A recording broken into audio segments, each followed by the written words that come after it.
Hello friends, तो आप सभी का एक बार और स्वागत है हमारे चैनल पे। मैं आज आप सभी का स्वागत करता हूँ क्लास 10 चैप्टर 2 ज्योग्राफी के एक शानदार से शॉर्ट समरी और शॉर्ट नोट्स के वीडियो में।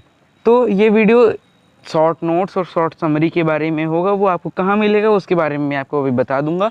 उससे पहले अगर आप हमारे चैनल पर नए हैं तो इस वीडियो को लाइक, इस चैनल को सब्सक्राइब करना मत भूलिएगा। और अगर आप पुराने व्यूअर्स हैं तो प्लीज़ इस वीडियो को शेयर और लाइक करना भी मत भूलिएगा। और अगर आप नए व्यूअर्स हैं इस चैनल को सब्सक्राइब करने का आपको फ़ायदा बहुत सारे मिलेंगे अपकमिंग वीडियोस में। आप अगर क्लास 9th 8th या 10th के स्टूडेंट्स हैं तो उससे रिलेटेड वीडियोस भी आएंगी। और सबसे इम्पोर्टेंट, अगर आप जीके रिलेटेड वीडियोस भी देखना चाहते हैं तो वो भी हम शॉर्ट्स में अपलोड करते हैं। तो चलिए इस वीडियो को शुरू करते हैं। तो forest and wildlife resources, forest और वाइल्ड लाइफ रिसोर्सेज, पहले तो इन दोनों ही टर्म्स का एक अलग ही मतलब सोच है, मतलब एक अलग ही डेफिनेशन हो जाएगा दोनों ही वर्ड्स का। फॉरेस्ट आप जानते हैं एक ब्रॉड या वास्ट एरिया जहाँ पे ट्रीज ग्रोन हो, वहाँ की खुद की इकोसिस्टम हो, मतलब एक फुल बायोडाइवर्सिटी हो वहाँ पे, ठीक है। और तो पहले जान लेते बायोडाइवर्सिटी होती क्या है। बायोडाइवर्सिटी जिसमें अलग अलग फ्लोरा एंड फाउना एक दूसरे पे इंटरडिपेंडेंट होते हैं, may be different from each other but helping each other to form a biodiversity, या एक type of multiple vast network of the interdependencies between flora and fauna, वो होता है बायोडाइवर्सिटी। फ्लोरा आप जानते हैं प्लांट्स और फाउना यानी एनिमल्स। तो फ्लोरा एंड फाउना के रेस्पेक्ट में India one of the richest countries में आता है, क्योंकि यहाँ पे इतनी बड़ी लैंड मास नहीं है, बट यहाँ पे जो मतलब फ्लोरा एंड फाउना की जो अमाउंट है छोटे से ही जगह में बहुत है। मे बी बहुत सारे जगह अभी तक डिस्कवर भी नहीं किया गया हो, बट वो one of the richest country in terms of biological diversity of flora and fauna. और क्योंकि फ्लोरा एंड फाउना पे हम लोग बहुत चीज़ों पे के लिए डिपेंडेंट हो सकते हैं, बैलेंस इन्वायरमेंट, फूड चेन के लिए और फूड के लिए फ्लोरा पे, और क्लोथ, मेडिसिन, बहुत फैक्टर हो सकता है आप फ्लोरा एंड फाउना पे क्यों डिपेंडेंट हैं। तो अगर हम डिपेंडेंट हैं, हम उनसे कुछ ले रहे हैं तो हमें उनको कुछ देना भी पड़ेगा, क्योंकि हम उनकी आबादी को ख़त्म ही करते जा रहे थे, इसलिए उन्हें हमें कंजर्व करना ज़रूरी है। प्रोटेक्शन भी ज़रूरी है, लेकिन प्रोटेक्शन और कंजर्वेशन में बहुत डिफरेंस होता है। प्रोटेक्शन होता है कि आप उसको यूज़ ही करना बंद कर दीजिए, और कंजर्वेशन ये होता है कि आप उसे यूज़ करिए बट मिसयूज़ मत करिए, ठीक है। तो बेनिफिट्स ऑफ कंजर्वेशन बहुत सारे हो सकते हैं, क्योंकि ये इकोलॉजिकल डाइवर्सिटी और हमारे लाइफ सपोर्ट सिस्टम को भी, जो कि एयर, वाटर, सॉइल को भी प्रिजर्व करता है। तो ये था पहला पेज। अगले पेज की तरफ बढ़ते हैं। तो नेक्स्ट पेज पे हम आ चुके हैं, और ये कंजर्वेशन ऑफ मतलब उसी का दूसरा पॉइंट है। It also preserve genetic diversity of plants and animal for better growth and better species and breeding, ये भी एक पॉइंट हो सकता है। अब ये जो चैप्टर है ये forest and wildlife resources की कंजर्वेशन के लिए, इसमें दो तरीके से कंजर्वेशन हुआ है, एक तो गवर्नमेंट द्वारा, एक तो और फिर दूसरा कम्युनिटीज़ एंड लोकल पीपल द्वारा। तो जो गवर्नमेंट द्वारा यूज़ हुआ, मतलब कंजर्वेशन के लिए जो भी पॉलिसीज़ यूज़ हुई हैं वो पहले हम जानेंगे। इन 1960s एंड 1970 के बीच में जो डिमांड था national wild life protection programmes का, वो बहुत बढ़ गया था। इसीलिए Indian wild life protection act implement हुआ 1972 में। बहुत इंपॉर्टेंट एमसीक्यू क्वेश्चन इस पॉइंट से बन सकता है, इस पॉइंट को आप इम्पोर्टेंट नोट कर लीजिएगा। One of the best question for MCQ जो कि इस चैप्टर से आ सकता है। और वाइल्ड लाइफ प्रोटेक्शन एक्ट बनने की बहुत रीजंस थे। हंटिंग बढ़ गई थी उस वक्त, और मतलब हम इतना उनको ख़त्म करने लगे थे कि जहाँ की टाइगर की पॉपुलेशन 55,000 थी, वो ये थाउजेंड्स में आ चुकी थी।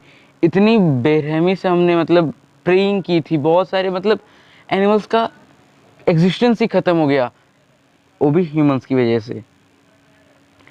तो ये इसको आप पढ़ सकते हैं। उसके बाद 1991 में ये प्रोग्राम्स हुए थे। इसको आप ज़रूर ध्यान से देख लीजिएगा। इसमें मतलब छोटे छोटे माइक्रो ऑर्गेनिज्म से लेके भी सबको ऐड किया गया था। अब आते हैं तीसरे पेज पे। ये नंबर्स हैं, ये नंबर्स आप एक बार मैच कर सकते हैं कंफर्मेशन के लिए कि ये सही है कि नहीं। आई होप ये सही है, बट मे भी डिफ़र कर सकता है, तो उसको आप एक बार रीचेक ज़रूर से कर लीजिएगा, क्योंकि कई जगह कई अलग अलग इंफॉर्मेशंस होती हैं, तो what you believe you can. उसके बाद आता है प्रोजेक्ट टाइगर।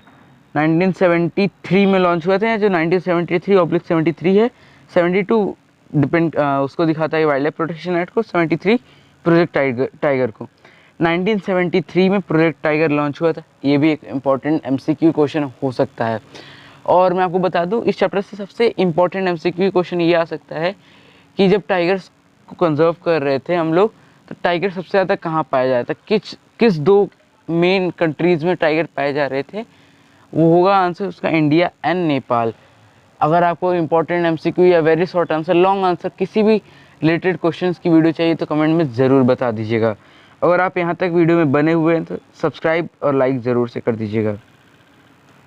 तो ठीक है, ये था मतलब ये जो भी वाइल्ड लाइफ सेंचुरीज़ हैं, नेशनल पार्क्स हैं, कुछ के नाम और उनके कहाँ पे वो स्टेट्स, किस स्टेट्स में, उसको आप एक बार ज़रूर देख लीजिएगा। ये पूछा जाता है, मतलब रिसेंट से पूछा जाने लगा है, खासकर मैच द फॉलोइंग क्वेश्चंस में। उसके बाद आते हैं types of forest and distribution of forest and wildlife resources में। Reserve, protected and unclassed, 3 types हैं जिनके बारे में आप पढ़ सकते हैं इस वाले पेज पे। Reserve half and more of total forest land को कवर करता है। प्रोटेक्टेड 1/3 और रिमेनिंग अनक्लास्ड या अनक्लासिफाइड फॉरेस्ट को दिखलाता है। तीनों को आप एक बार अच्छे से पढ़ लीजिएगा। बुक NCERT इंपॉर्टेंट है, सोशल में NCERT बहुत ही इंपॉर्टेंट होता है, एक बार NCERT ज़रूर पढ़िएगा। और सबसे important point, reserve forest plus protected forest वो होता है परमानेंट फॉरेस्ट। परमानेंट फॉरेस्ट सबसे ज़्यादा कहाँ है, 75% इन मध्य प्रदेश। ये था गवर्नमेंट रिलेटेड, गवर्नमेंट ने क्या पॉलिसीज लाई, क्या प्रोजेक्ट लॉन्च किए, वो सब गवर्नमेंट की जिम्मेदारी थी। अब कम्युनिटी एंड कंजर्वेशन, यानी कम्युनिटी के जरिए क्या क्या, लोकल पीपल्स के जरिए क्या क्या हुआ कंजर्वेशन। तो उसके बाद देखिए, पहला तो 5 हुए थे, मैं थॉट 5। पहला सरिस्का टाइगर रिजर्व में वाइल्ड लाइफ प्रोटेक्शन एक्ट का यूज़ करके माइनिंग को रुकवाया गया था। अलवर डिस्ट्रिक्ट में एक wild 1200 hectare 1200 hectares of forest को भैरवदेव सेंचुरी के नाम पे गठित कर दिया गया था। और उसके बाद हुआ था छिपको मूवमेंट, बीज बचाओ आंदोलन एंड ज्वाइंट फॉरेस्ट मैंने नहीं ये 4 ऊपर वाले JFM नहीं आता। ये जो 5 हैं, आई थॉट सर, इसका अलवर वाला और छिपको मूवमेंट, बीज बचाओ आंदोलन, ये 5 या 4 ऐसे कुछ हैं। ये बहुत इंपॉर्टेंट है, अगर पूछता है कि कम्युनिटी के जरिए क्या क्या, मतलब किस तरीके से कंजर्वेशन हुआ था, उसके 5 एग्जाम्पल्स या 4 एग्जाम्पल्स लिखी, तो आप इसको लिख सकते हैं। फिर उसके बाद आता है JFM, जॉइंट फॉरेस्ट मैनेजमेंट, यानी इसमें शायद नहीं, गवर्नमेंट प्लस लोकल पीपल, यानी in India JFM programme furnishes a good example for involving local communities in the management of, मतलब गवर्नमेंट ने ऐसा सोचा कि अगर लोग किसी चीज़ को बर्बाद कर रहे हैं तो हम उनमें ही लोगों को इन्वॉल्व करना शुरू कर दें, तो वो कंजर्वेशन ज़्यादा अच्छे से बढ़ेगी। और JFM को सबसे पहले लॉन्च किया था उड़ीसा ने 1988 में। ये इंपॉर्टेंट पॉइंट है, इसे नोट ज़रूर से कर लीजिएगा। उसके बाद जो लास्ट आता है वो होता है सेक्रेड ग्रूव्स। ये रहा, इसे भी एक बार आप पढ़ सकते हैं, इम्पॉर्टेंट नहीं है बट इसे भी एक बार आप पढ़ सकते हैं।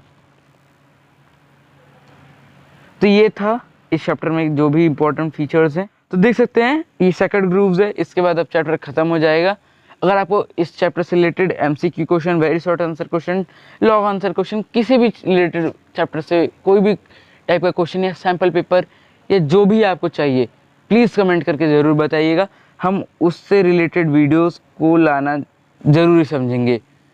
धन्यवाद। इस वीडियो में बस इतना ही, मिलते हैं और ऐसे किसी वीडियो के साथ। तब तक हमारे चैनल के साथ बने रहिएगा। इस वीडियो को लाइक और चैनल सब्सक्राइब करना मत भूलिएगा। धन्यवाद। जय हिंद, जय भारत।